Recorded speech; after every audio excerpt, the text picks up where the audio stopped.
Alors, aujourd'hui, on plonge dans une exploration vraiment lyrique, celle du lieu, de la philosophie, à travers les mots de l'écrivain français Jean Grenier. Ce qui est fascinant avec le texte de Grenier, c'est que c'est bien plus qu'une simple description. C'est un véritable voyage, oui, à travers un paysage, mais surtout au cœur d'une idée. Grenier, il part d'une prémisse assez forte quand on y pense. L'idée que certains paysages, eh bien, ils peuvent offrir bien plus qu'un simple plaisir. On parle ici d'une joie profonde, d'un état d'être presque supérieur. C'est vraiment ça l'idée centrale, ce lien intime entre notre environnement, ce qui nous entoure, et notre vie intérieure. L'idée qu'un lieu peut, d'une certaine façon, fusionner la vérité et le bonheur, les rendre inséparables.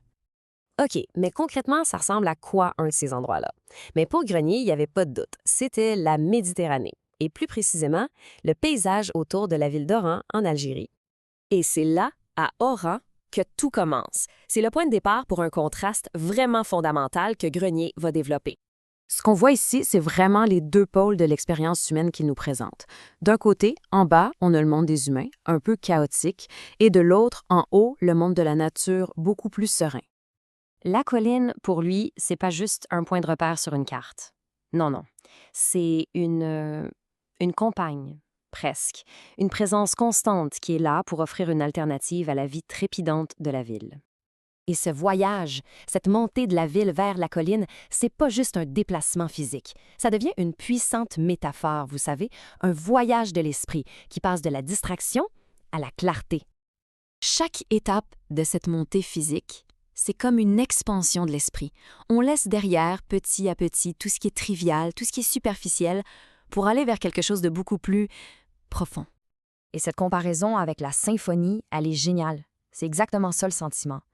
La vue qui s'élargit, c'est comme une pièce de Beethoven qui prend de l'ampleur. Et on n'est plus juste un spectateur, on devient un acteur de cette grandeur.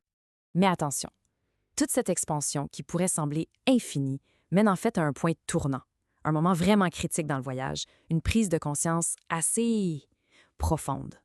Parce que là, au sommet de l'expérience, juste avant d'arriver tout en haut, Grenier fait quelque chose de surprenant. Il s'arrête, tout simplement. Et c'est là le point crucial de toute sa réflexion. Il y a une limite.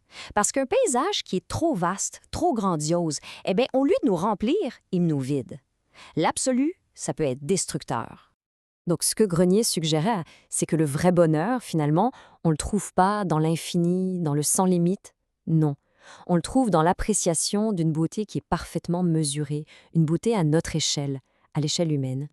Et cette sagesse-là, cette idée de la limite parfaite, il va l'appliquer à d'autres domaines de la vie, notamment l'art et le plaisir. Pour lui, il y a un parallèle direct entre la joie pure qu'on ressent devant le paysage et le plaisir pur de l'art. Un plaisir qu'il allait chercher dans un endroit bien précis, le Casino Bastrana. Et c'est ça, la philosophie en action. Pour garder une expérience pure, intacte, il faut avoir la sagesse et le courage de s'arrêter au sommet, de partir quand c'est à son meilleur. Lui, il disait que souvent, 5 minutes, c'était assez. Juste 5 minutes pour une performance parfaite. Il entrait, il vivait ce moment d'art pur et hop, il partait, avant que la magie se dilue, avant que ça devienne moins intense. Au final, c'est un peu ça, la grande question que nous laisse Grenier avec ses inspirations méditerranéennes. Et si le secret du bonheur, ce n'était pas d'en vouloir toujours plus, si c'était plutôt de savoir apprécier la pureté d'un moment parfait et d'avoir la force ensuite de le laisser partir.